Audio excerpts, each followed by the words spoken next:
तो क्या PAT Cummins की टोली इस बार जीत पाएगी आईपीएल?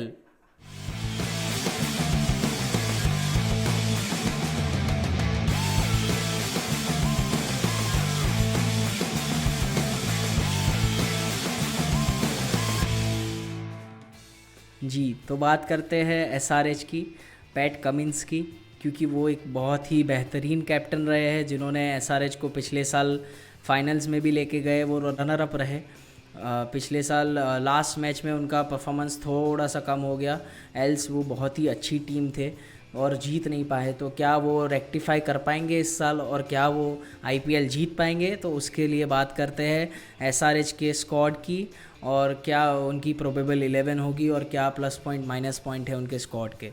तो आज बात करते हैं कि उनके पिछले सीजन्स में कैसे परफॉर्मेंस रहे हैं। तो देखते हैं, तो 2022 में उन्होंने 8th कंप्लीट किया था, 2023 में उन्होंने 10th कंप्लीट किया था, और 2024 में वो लोग रनर अप रहे। तो एक वो बहुत ही बड़ा जंप था और बहुत ही अच्छी परफॉर्मेंस थी, और एक नई मेंटालिटी के लिए साथ आए थे वो लोग कि हम लोग बस मारेंगे, हम ट्राई करेंगे कि हर मैच में 250 से ज़्यादा रन बने और उसको फिर डिफेंड करें, और अगर कम से कम टोटल पे रिस्ट्रिक्ट करें और वो टारगेट को जल्द से जल्द हम अचीव करें, और नेट रन रेट का भी पहले से ध्यान रखें। ये एक उनकी एक मेंटालिटी थी पिछले सीज़न में, जो कि मुझे बहुत अच्छी लगी। और तो अभी उनके रिटेन प्लेयर्स की बात करते हैं, तो उन्होंने 5 प्लेयर्स को रिटेन किया है। हेनरिक क्लासन हो गए, पैट कमिंस हो गए, अभिषेक शर्मा हो गए, ट्रेविस हेड हो गए, और नीतीश कुमार रेड्डी हो गए। तो उन्होंने बहुत ही बढ़िया 5 प्लेयर्स को उन्होंने रिटेन किया है, और काफ़ी ज़्यादा पैसे लगाए उन्होंने। हेनरिक क्लासन को 23 करोड़ रुपए दिए हैं रिटेन होने के लिए, तो वो बहुत ही बड़ा अमाउंट है। और बहुत ही अच्छा कोर उन्होंने बचा के रखा है अपना, कि ये टॉप 5 प्लेयर्स थे जो बहुत ही अच्छे, मतलब पैट कमिंस उनके कैप्टन रहे, और बाकी के जो 4 प्लेयर है वो टॉप 5 टॉप 6 में बहुत ही अच्छी बैटिंग करते हैं। तो उन्होंने मेजरली बैटिंग को कंसंट्रेट किया है, जो उनका पिछली बार भी वही एक स्ट्रेटजी था कि बैटिंग पे कंसंट्रेट करेंगे और पूरा उसके इर्द गिर्द ही पूरी टीम चलेगी। तो वो एक बहुत ही अच्छा उनका रिटेंशन पॉलिसी मुझे लगा। उसके अलावा अगर बात करेंगे तो वही कि एक्सप्लोसिव बैटिंग है उनकी टॉप में, क्योंकि उन्होंने इस बार ईशान किशन को भी बाय कर लिया है। तो वो एक एडिटिव फोर्स बन जाता है कि ईशान किशन की भी स्टाइल ऑफ प्ले एक तरीके से अभिषेक शर्मा और ट्रेविस हेड की जो है वही है। वो मुंबई के लिए ऐसे ही खेलते हुए आ रहे थे, तो उनको ये टीम में वो चीज़ बहुत ही सूट करेगी कि वो उन्हीं की बैटिंग स्टाइल से दूसरे लोग भी खेल रहे हैं, तो उनको भी एक कॉन्फिडेंस मिलेगा। उसके अलावा एक अगर उनके नेगेटिव पॉइंट अगर क्या है वो बात करेंगे, तो उनका जो मिडिल ऑर्डर है उसमें एक एक्सपीरियंस इंडियन बैटर की कमी है। मतलब अगर ऊपर से देखेंगे तो ट्रेविस हेड हो गए, अभिषेक शर्मा हो गए, या फिर ईशान किशन हो गए, ये तो है। नीचे बीच में हेनरिक क्लासन भी है, बट एक बहुत अच्छा middle order Indian experience batter उनके पास नहीं है। तो वो एक उनका नेगेटिव पॉइंट है। बट मुझे लगता है कि शायद हो सकता है कि ये जो और 4-5 बैटर्स जो है उनकी वजह से वो हो सकता है कि वो शायद वो मिडल ऑर्डर के बैटर की कमी ना खले। बट वो वही है कि ऐसी प्रेशर सिचुएशन में कभी कोलैप्स हो जाता है, तो वहाँ पे ऐसा एक बैटर होना ज़रूरी है जो वो संभाल के खेल सके, और फिर बाद में थोड़ा सेट होके बड़े बड़े शॉट्स भी मार सके, जो उनको पिछले साल आईपीएल फाइनल में भी वो कमी रही थी। तो वो मुझे लगा कि वो इश्यू सॉर्ट आउट हो सकता था, पर वो उन्होंने सॉर्ट नहीं किया, जो कि एक मुझे नेगेटिव पॉइंट लग रहा है एसआरएच के स्क्वाड का। उसके अलावा अगर बॉलिंग में देखने जाए तो न्यू बॉल बॉलर्स में सिर्फ उन्होंने के पास मोहम्मद शमी हैं, और कोई बॉलर मुझे उतने दिख नहीं रहे जो न्यू बॉल बॉलिंग कर सकते हैं।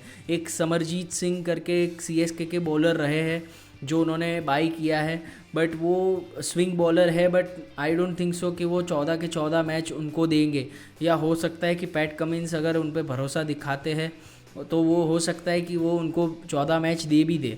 पर मुझे लगता है कि वो बहुत थोड़े एक्सपीरियंस बॉलर नहीं है, उन्होंने 1-2 मैच ही खेले हैं सीएसके के लिए भी। तो वो इस हाई प्रेशर टूर्नामेंट में कैसे परफॉर्म करेंगे वो मुझे डाउटफुल लग रहा है। तो एक न्यू बॉल से बॉलिंग करना वो एक डिफ़िकल्ट टास्क हो जाएगा, क्योंकि पैट कमिंस भी फर्स्ट चेंज पे आते हैं। मतलब जब 2 बॉलर्स बॉलिंग कर रहे होते हैं, फिर उसके बाद जब एक चेंज होना होता है तब पैट कमिंस आते हैं, तो वो फर्स्ट चेंज बॉलर है, वो न्यू बॉल बॉलर नहीं है।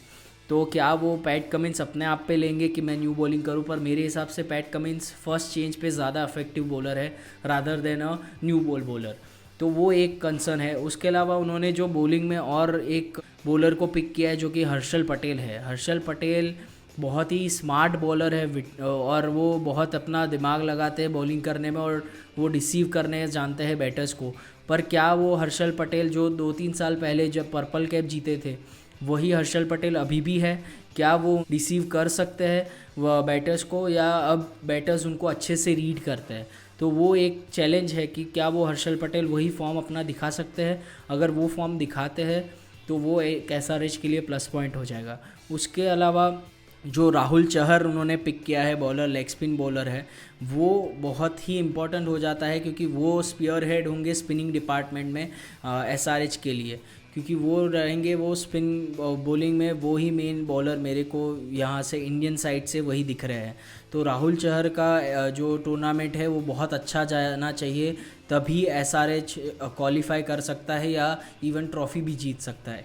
उसके अलावा अगर स्पिनिंग डिपार्टमेंट में बात करें तो एडम ज़ैम्पा है, जो कि मुझे लगता है कि इस बार मोस्टली वो पूरी 14 के 14 मैच खेलेंगे। हो सकता है वो एज अ इम्पैक्ट प्लेयर के रूप में आए, तो वो भी एक पॉसिबिलिटीज़ है।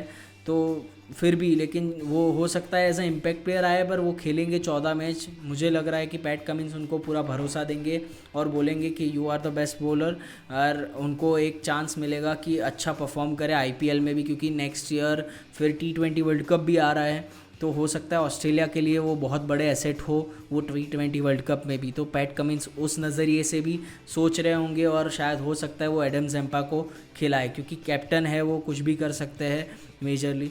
तो ये एक उनके टीम के प्लस पॉइंट माइनस पॉइंट है। और अगर उनका प्लेइंग 11 देखा जाए तो मेरे हिसाब से ओपनर वही ट्रेविस हेड और अभिषेक शर्मा है। 3 नंबर पे ईशान किशन है जो विकेट कीपिंग भी करेंगे। उसके बाद 4 नंबर पे नीतीश कुमार रेड्डी बहुत ही अच्छे बैटर है। फिर 5 नंबर पे हेनरिक क्लासन रहेंगे।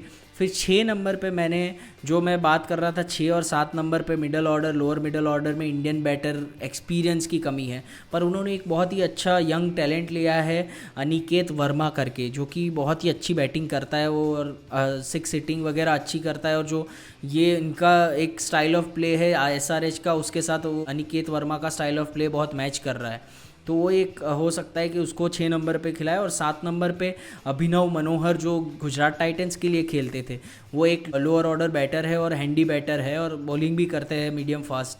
तो शायद हो सकता है अभिनव मनोहर को भी उनको टीम में रखना चाहिए।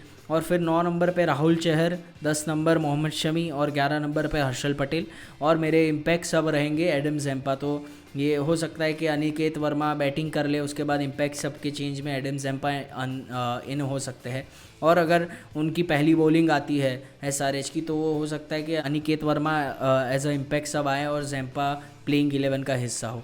तो ये मेरे हिसाब से बेस्ट प्रोबेबल 11 ऑफ एसआरएच है।